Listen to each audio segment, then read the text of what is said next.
The Return of Darkness. Years had passed since Michael and his friends had defeated Count Vargas and freed the small town from the grip of his vampire clan. Yet, despite his victory, Michael had never allowed himself to relax. He knew that this was only a temporary reprieve. The vampires weren't gone, they were just lying low, waiting for the right moment to strike again. And while Vargas was dead, his followers had scattered, regrouping in the shadows, harboring a desire for vengeance. Michael had established the Shadow Hunters, a network of vigilant men and women determined to protect humanity from the forces of darkness. Each member of this secret society had been touched by vampire horrors in one way or another. They carried stakes and holy water, wore crucifixes, and memorized rituals designed to repel vampires. They trained in remote hideouts, and in the dead of night, they exchanged information about vampire sightings and suspicious disappearances. Though the Shadow Hunters became adept at spotting vampires and protecting towns, the vampires adapted as well. They evolved, learning to disguise their presence, and some even experimented with blending into human society. Vampires infiltrated the upper echelons of power, slowly but steadily building influence. One cold, misty night, Michael received an urgent message. It was from Caroline, a new recruit stationed in a distant city who had been monitoring strange happenings in the area. Her note was brief but unsettling. "They're here.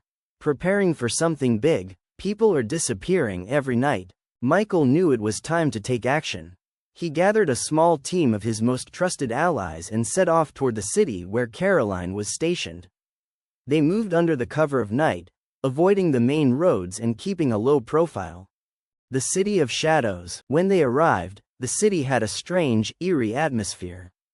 People moved quietly through the streets, heads down, as if fearful of being noticed. Shops were empty, their lights dimmed, and the once bustling squares were silent. Michael sensed the familiar feeling of dread hanging in the air. It was exactly how his town had felt in those last days before Vargas's attempt to seize control. Michael's team quickly met with Caroline. She looked worn, her face pale, and her eyes filled with a blend of fear and determination. "They've taken over," she whispered, glancing around as if expecting someone to overhear. "They're using the same tactics as before: blood drives, curfews, disappearances. But it's more sophisticated now. They're smarter, more organized." Michael nodded grimly. The vampires had learned from their defeat and adjusted their strategy. This time, they were targeting densely populated cities, aiming to control human society at a much larger scale. Caroline explained that several high-ranking city officials were under vampire influence, particularly a man named Victor, who was rumored to be the new leader.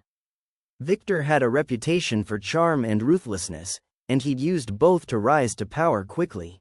His smooth public speeches about safety measures and community health initiatives masked his true intentions, but Caroline's research suggested he was a direct descendant of Count Vargas.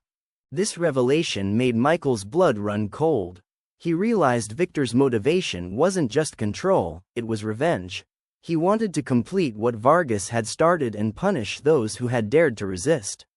The gathering storm. The Shadow Hunters set up a base in an abandoned building near the city center.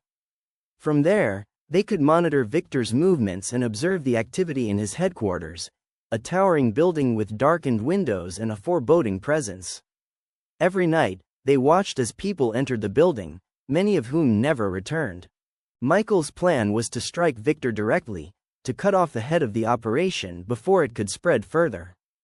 But Caroline urged caution. "Victor isn't like the others," she warned. "He's stronger. I've seen him mesmerize entire rooms. He's perfected the art of manipulation. We can't just attack him head-on." Michael considered this. Victor was a more powerful and cunning adversary than any they had faced before. They would need a strategy, one that targeted not only Victor but his entire operation. The vampire's influence had spread too far for a simple assault to solve.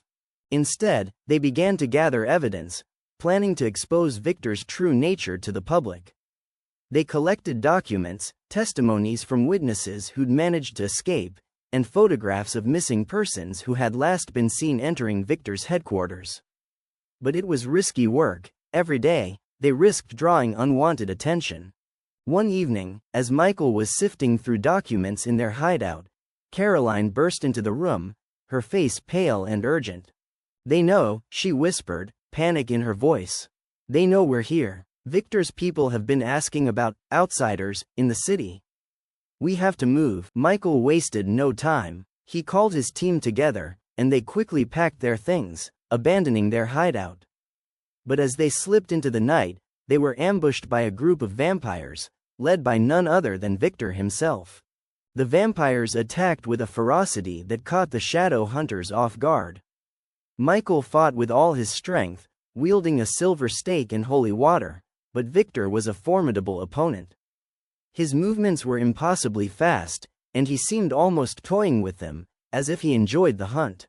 Amid the chaos, Victor cornered Michael, his eyes cold and mocking. "You thought you could stop me?" he sneered. "You defeated my ancestor, but I am not so easily vanquished." Michael raised his stake, but Victor knocked it aside with effortless grace, his strength overwhelming. Just as Victor lunged, Caroline threw herself between them, wielding a small vial of holy water. It sizzled as it hit Victor's skin, and he recoiled, momentarily weakened. "Go," Caroline shouted, pushing Michael away. "I'll hold him off. Get the evidence out." Reluctantly, Michael retreated, leading the remaining shadow hunters to safety. As they ran through the city streets, he could hear Caroline's struggle fading behind him, her cries swallowed by the darkness. The final stand. The loss of Caroline was a heavy blow, but it steeled Michael's resolve. Victor was more powerful than he had imagined, but Michael knew he couldn't let her sacrifice be in vain. They had to act before Victor consolidated his power any further. Michael regrouped with the remaining shadow hunters. They had lost many friends in this fight, but their purpose had never been clearer. He spread out maps of the city, identifying strategic locations where they could confront Victor and his forces. If they could draw him into a trap, they might stand a chance.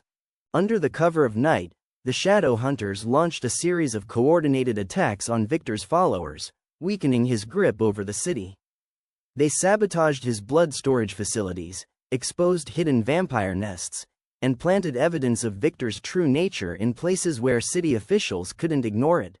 The people began to question Victor's authority, rumors spread, and whispers of a dark truth surfaced. Finally, the day arrived for the ultimate confrontation. Michael and his team lured Victor and his remaining followers to an old cathedral on the outskirts of the city. The building had been abandoned for years, its towering walls draped in shadows. Michael had chosen it for one reason: the consecrated ground within its walls would weaken the vampires, giving them a fighting chance. As Victor and his followers approached, Michael and the shadow hunters braced themselves. The vampires entered the cathedral, their eyes blazing with hatred and hunger. Victor sneered, his fangs gleaming in the dim light. "Do you really think this place will save you?" he mocked. "You're outnumbered and outmatched." Michael stepped forward, his voice steady. "You may have power, but you don't have loyalty. Your followers fear you, they don't respect you. That's why you'll fail." Victor's face twisted with rage, and he lunged, his movements a blur. The battle was brutal, the shadow hunters fighting desperately against the vampire onslaught. Stakes clashed with claws, holy water sizzled against undead flesh, and cries echoed through the cathedral. Despite the odds, Michael managed to corner Victor. With his last reserves of strength, he thrust a silver stake into Victor's heart, the vampire's scream echoing through the cathedral as his body crumbled into ashes. As the remaining vampires witnessed their leader's death, many fled, abandoning the fight. Those who remained were swiftly dispatched by the shadow hunters. Aftermath. The sun was rising by the time the last vampire was defeated. Exhausted and bloodied, Michael and his team stood among the ruins, watching as the dawn broke over the city. The people who had suffered under Victor's rule emerged from their homes, blinking in the early light, finally free from the shadow that had plagued them. Though victorious, Michael knew this wasn't the end. Vampires would always lurk in the shadows, waiting for their chance to strike.